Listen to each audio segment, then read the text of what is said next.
नमस्कार, आपण पाहत आहात परभणी न्यूज। मी राहुल गायकवाड आजच्या या बातमीपत्रात आपलं स्वागत करतो। पाहूया शहरातील ठळक घडामोडी। आज बाळशास्त्री जांभेकर यांचा जन्मदिन हा जन्मदिन जागतिक पत्रकार दिन म्हणून साजरा करण्यात येतो। या दिनाचे औचित्य साधून गेल्या काही वर्षापासून परभणी जिल्हा पत्रकार संघाच्या वतीने पत्रकार बांधवांसाठी आरोग्य शिबिर आयोजित करण्यात येते।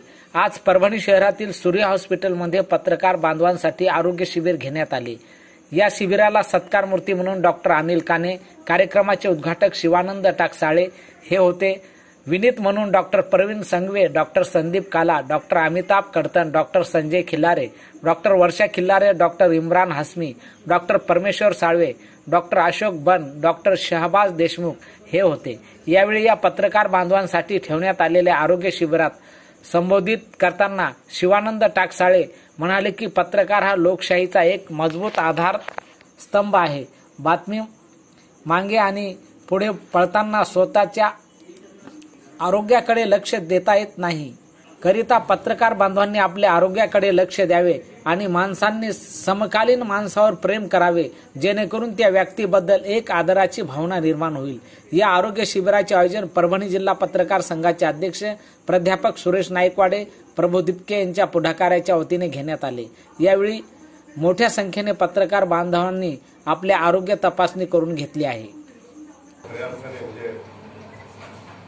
चांगुलपणाची आठवण म्हणून बाळशास्त्री जांभेकरांचा आपण हा एक स्मृती दिन, दर्पण दिन किंवा पत्रकार दिन म्हणून आपण साजरा करत आहोत। त्यांनी सुरू केलेलं हे सर्व रूप आज तुमच्या रूपाने हे पर्यंत प्रतीगत झालेलं आहे। दरवर्षी मला आपल्यामध्ये पत्रकारांमध्ये जाण्याचा योग येतो। आम्ही निश्चितपणे जाणीवपूर्वक जातो। त्याचं कारण असं की जरी 15-16 लाख 20 लाख लोकांचे जिल्हा असला तरी तुम्ही त्या सगळ्या लोकांचे डोळे आहात। 1500 ग्रामपंचायतीचा गावाचा जिल्हा असतो, त्या सगळ्याची कानाकोपऱ्यातली खबर, चांगलं वाईट हे सगळं तुम्ही समाजासमोर आणत असता। आणि लोकशाही मधले जे स्तंभ आहेत,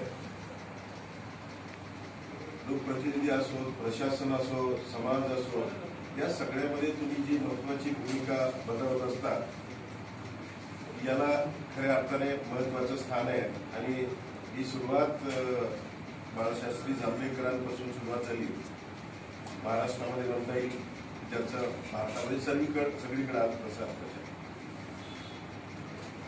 आज तुम्हाला ह्या पण शुभेच्छा देतो की आज तुमच्या बरोबर ही सगळी डॉक्टर मंडळी आहेत आणि तुमच्या आरोग्याची काळजी घेण्यासाठी किंवा तुम्ही जे समाजासाठी जे कार्य करता किंवा जिल्हाभरासाठी ज्या बऱ्या वाईट घटनांचं, घडामोडींचं तुम्ही परामर्श खेड्यापाड्यात जाऊन घेता, त्या सगळ्यांचं आज त्यांनी एक समाज म्हणून म्हणा किंवा त्यांच्यातला चांगुलपणा म्हणा की आज तुम्हा सगळ्यांच्या लोकांचं आरोग्य जपणं हे त्यांनी लक्षात घेऊन आज हा कार्यक्रम तुमच्यासाठी आयोजित केला।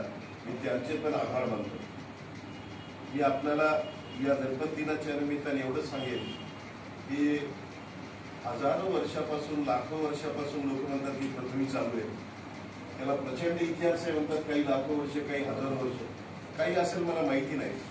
पण मला एक वाटतं की हजारो वर्षाच्या, लाखो वर्षाच्या इतिहासामध्ये आम्ही समकालीन माणसांना जीव लावायला प्रयत्न केला पाहिजे। समकालीन माणसातलं चांगुलपण ओळखायला पाहिजे।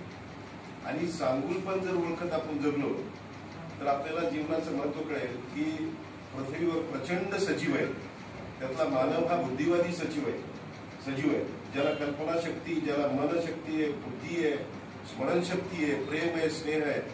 आणि हा जर आपण इतर सजीवांप्रमाणे ठेवला तर आपलं अस्तित्व हे वेगळं आहे। कारण आपल्यातलं चांगुलपण हे आपण त्या कालावधीत जर ओळखू शकलो तर त्याच्या इतका दुसरा कुठला मानवाला, मला वाटतं मानवाला इतका मोठा आविष्कार नाही।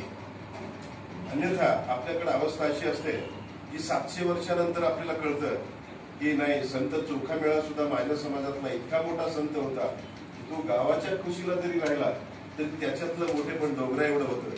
त्याचा इतिहास लिहिण्याचं 400-500 वर्षानंतरचं भाग्य लिहिण्यापेक्षा त्याच्यातलं चांगुलपण आजच आम्हाला जर कळलं तर समकालीन माणसातलं देवत्व खऱ्या अर्थाने तुमच्या आमच्या माध्यमाने शोधल्याचा आनंद आपल्याला होईल.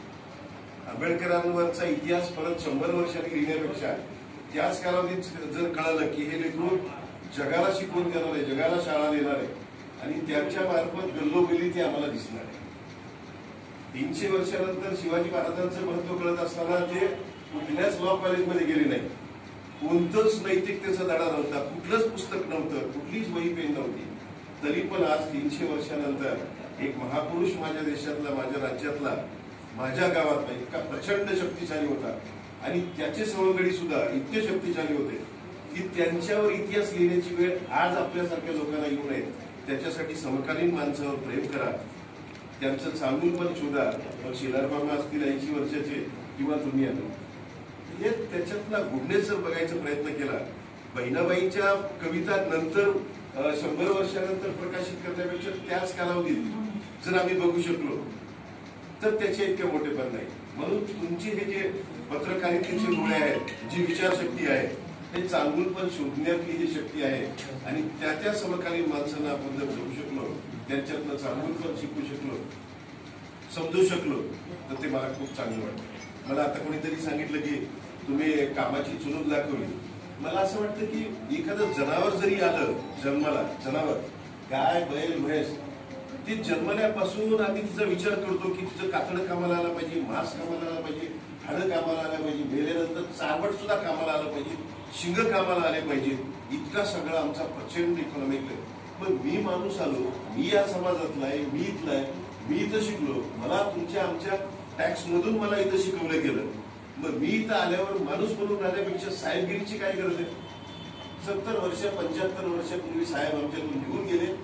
आता साहेब नाही, तुम्ही ज्या गल्ली बोळातून आला, त्या माणसातून आला, त्या बापजाद्यांचं दुःख, तुमचं आमचं दुःख, शेतकरी असोत, शेतमजूर असोत, या सगळ्यांचं ज्या गुरुजनांनी आम्हाला शिकवलं, त्यांचे सुखदुःख तुम्हाला आता दूर करायची संधी असेल तर तुम्ही खुर्चीतला साहेब नसून माणसातला साहेब असलं पाहिजे. या जाणीवेनं मागच्या 26 वर्ष मी काम करतोय. बीडला असेल, बुलढाण्याला होतो, नांदेडला होतो, तर माणसांमधलं अंतर इंग्रजांनी दूर केलं होतं. ते मोठ्या चौतऱ्यावर बसायचे, कागद पेन वही, आणि इथल्या माणसांना इंडियन म्हणून सुद्धा म्हणत नव्हतं, तर ते आपल्याला एक वेगळ्या हीन अर्थाने समजायचे.